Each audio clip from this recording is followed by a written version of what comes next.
Hello, Cryo from Party Circle. For today's video, I'm going to read a speech, the greatest speech ever made. That's literally the name of the speech, the greatest speech ever made by Charlie Chaplin. At the end of the movie, The Dictator, he has an accent.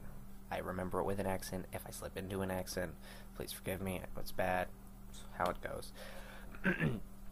They ask him, do you want to be an emperor? This is what he says.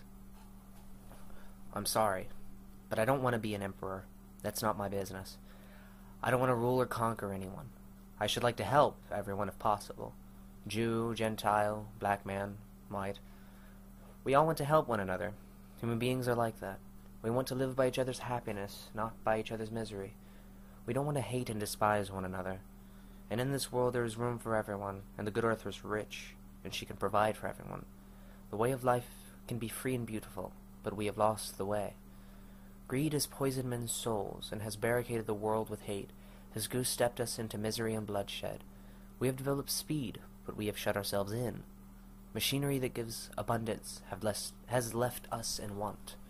Our knowledge has made us cynical, our cleverness hard and unkind. We think too much and feel too little.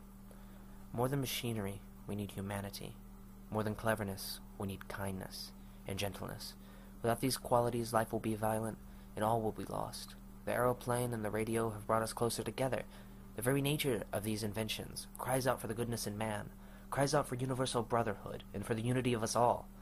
Even now, my voice is reaching millions throughout the world, millions of despairing men, women, and little children, victims of a system that makes men torture and imprisons innocent people. To those who can hear me, I say, do not despair. The misery that is now upon us is but the passing of greed, the bitterness of men who fear the way of human progress.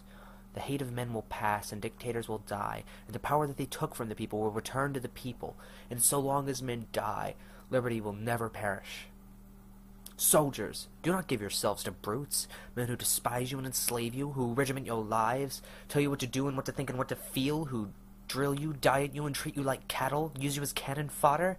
Do not give yourself to these unnatural men with machine minds and machine hearts. You're not machines. You're not cattle. You are men. You have the love of humanity in your hearts. You do not hate. Only the unloved hate, the unloved and the unnatural. Soldiers, do not fight for slavery. Fight for liberty. In the 17th chapter of St. Luke it is written that the kingdom of God is within man, not one man nor a group of men, but in all men, in you. You, the people, have the power to create machines, the power to create happiness. You, the people, have the power to make this life free and beautiful, and to make this life a wonderful adventure. Then in the name of democracy, let us use that power. Let us all unite. Let us fight for a new world, a decent world that will give men a chance to work, that will give youth a future and old age a security. By the promise of these things, brutes have risen to power, but they lie. They do not fulfill their promise, and they never will. Dictators free themselves, but they enslave the people. Now let us fight to fulfill that promise. Let us fight to free the world, to do away with national barriers, to do away with greed, with hate and intolerance. Let us fight for a world of reason, a world where science and progress will lead to all men's happiness. Soldiers, in the name of democracy, let us all unite! By far, one of the best speeches I have ever heard. I will leave a link to the original speech down below. Magnificent. Have a good